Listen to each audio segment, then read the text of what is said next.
We now get our first glimpse at the Geekbench 6 benchmark score of the Snapdragon 8 Gen 4 processor, which is the greatest Galaxy S25 Ultra's improvement yet.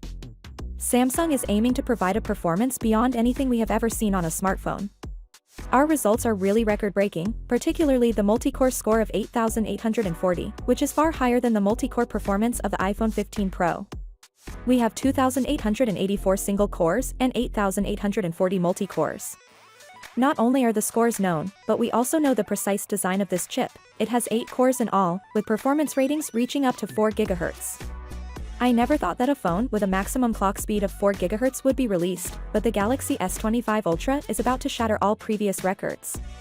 Qualcomm has not only outperformed Apple in terms of CPU performance, but they also aim to overtake Apple in terms of GPU performance, with the Snapdragon 8 Gen 4 offering equally insane graphics performance.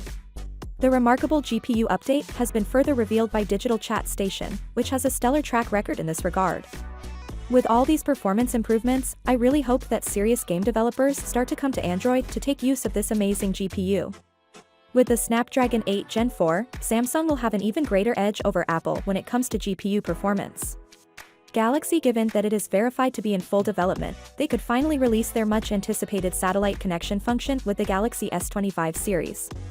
The software COD League, which was obtained by Android Authority, claims that Samsung is developing an emergency SOS or emergency text message service via satellite.